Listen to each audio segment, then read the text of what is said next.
Now, that was one of the standout shots on the night. The Cleveland Cavaliers were dominant all throughout the series, but in Game 5, they were emphatic in their 135-102 win over the Boston Celtics. With that, they won the series 4-1, with James again playing the lead role.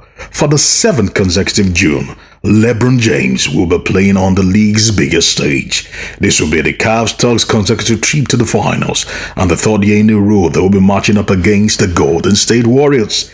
It is the first time in NBA history that the same two teams will play 3 times in a row in the postseason final round. Celtic had remained competitive despite losing their all-star point guard Isaiah Thomas to a hip injury, but they had no answer to the Cavs' all-out attack star. For Cleveland, it was a comprehensive offensive performance in the first halves, and by halftime, James had 20 points, 7 assists, and 7 rebounds, and the Cavs were up 75-57. The third and fourth quarter were not as different as James capped his performance by knocking down a trio of 3-pointers at the end of the third quarter, which helped him become the NBA's all-time leading postseason scorer. For James, moving past Michael Jordan was especially meaningful and special since he was the only NBA star he looked up to. I think, well, first of all, I wear the number because of Mike. I think I fell in love with the game because of Mike, just seeing what he was able to accomplish. But I felt like Mike was so, when you're growing up and you're seeing Michael Jordan, it's almost like a god. So I didn't never believe I could be Mike. So I started to focus myself on other players and other people around my neighborhood because I never thought that you could get to a point where Mike was. So I think that helped shape my game. And I think the biggest thing for me sitting here today after breaking the all-time scoring record in playoff history is that I did it just being me.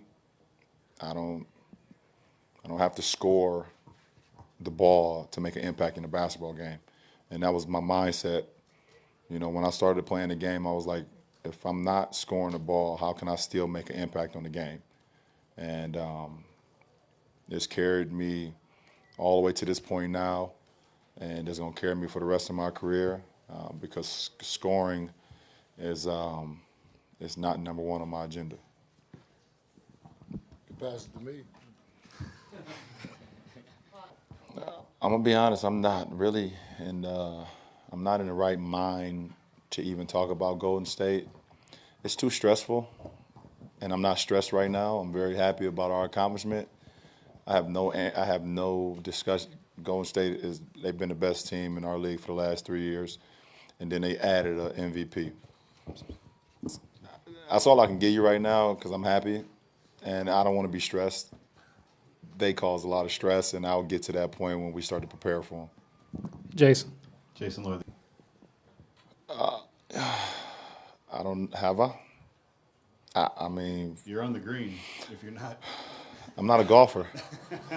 This guy right here to my left is, though, so he'll tell me what that means when we get on the bus. He drove the green, I'll tell you that.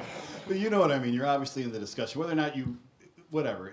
Like you said earlier, it's a barbershop debate, but you're in that discussion. When did you realize you could be? I think, Jason, at the end of the day, for my name to come up in a discussion with the greatest basketball player of all time, it's like wow. Like I said, I did pretty much everything that MJ did when I was a kid. I shot fadeaways before I should have. I wore a leg sleeve on my leg and folded it down so you saw the red part. For no reason. I wore black and red shoes with white socks. I wore short shorts so you could see my undershorts underneath. I didn't go bald like Mike, but I'm getting there. But I'm getting there. But it'd be post-career, though. That's the only thing I didn't do. But other than that, I did everything Mike did. I even wore a wristband on my forearm. So I didn't do the hoop ring either. That was Mike. But I did everything Mike did, man. I wanted to be Mike. And so for my name to come up in any discussion with Michael Jordan or Kareem and all these great guys that has paved the way for myself and Tristan and Kev and Swish, it's just a wow factor. I don't really have nothing to say.